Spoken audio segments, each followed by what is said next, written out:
Hello, and welcome to our overview of Google applications and how they can be implemented in the classroom. Our first stop is Google's KNOWL, which is their knowledge database. They don't call it a wiki so much, although it is kind of a wiki written by a single person. And KNOWL, of course, is a play on the word knowledge. They call KNOWL one piece of knowledge. It is written by a so-called expert in his or her field. It's not written by collaboration. Each article has a byline of the person that writes it, and this is supposedly going to give more credibility to the article. If it's written by a headache doctor, for instance, then you would think that he would know what he was talking about if he was writing an article on migraine. People could suggest to the author that they want to have it modified, but he does have the final say. It is his KNOWL, as they call it. They think that knowing the author leads a little bit more credibility to it, although we would always warn kids that it should be used as one of many sources of information and not as the only source of information. That caveat would apply to any research that they're doing, wikis or classic encyclopedias or anything like that. The second piece of application software that Google offers is Google Reader, which is a news feed aggregator, and that means simply that it collects news stories from around the web and it sends them to your browser. You can get them either on your homepage, you could get them ticking on the bottom of your screen, or now you can send them to a smartphone, such as an iPhone, and never be away from your news stories. So instead of going to 10 or 15 of your favorite websites every day, those 10 or 15 websites push all of the information to your browser so you can get it at your convenience. It is very useful, as students could subscribe to the teachers or their other classmates' blogs. They could subscribe to scientific websites or math-centered websites that they like and get all of those current stories as well.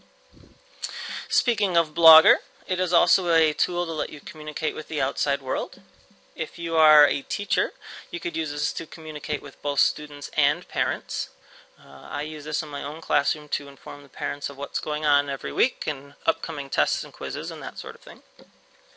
Students could also use Blogger to communicate back to the teacher. They could post an assignment online and the teacher could go around and read all of the little blog posts, and it would be a lot easier than trundling around with a whole bunch of papers like we do now.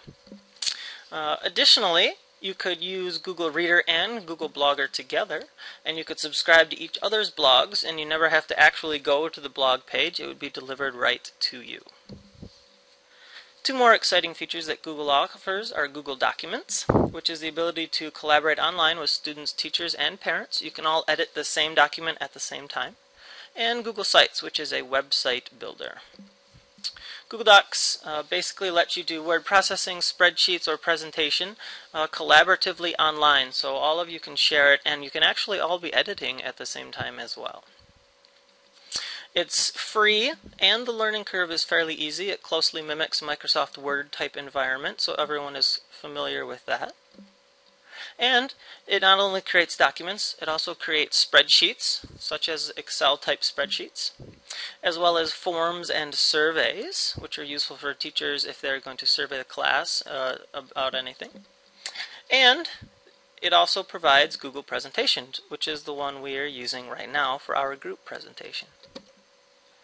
Google Docs has a lot of possible uses in the classroom. Group projects are obviously a big one, not to mention collaborative lab reports where everyone could write up their specific little section. Analyzing data.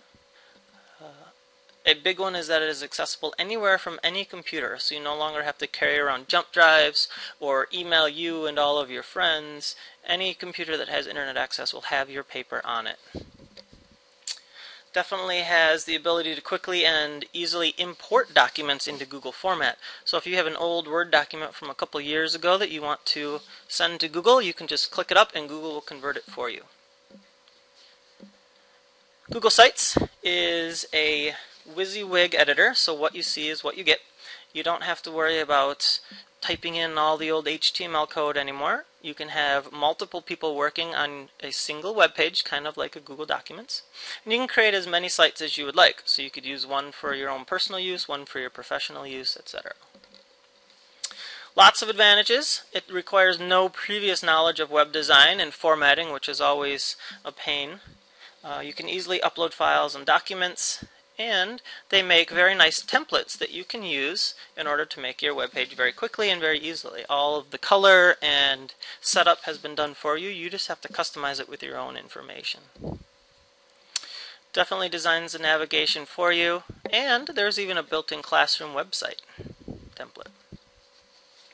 Group projects would be a great use of this technology. You can easily have each person upload their own special web page or whatever unit they choose to create, and then Google automatically assimilates it together into one coherent web page. Finally, you can use all of these things together. I've already mentioned that you can use Blogger and Reader together. You could also do Picasa Photo into your web page or anything like that. Okay, Google offers really great integration between all of their applications, and we're looking forward to new ones in the future.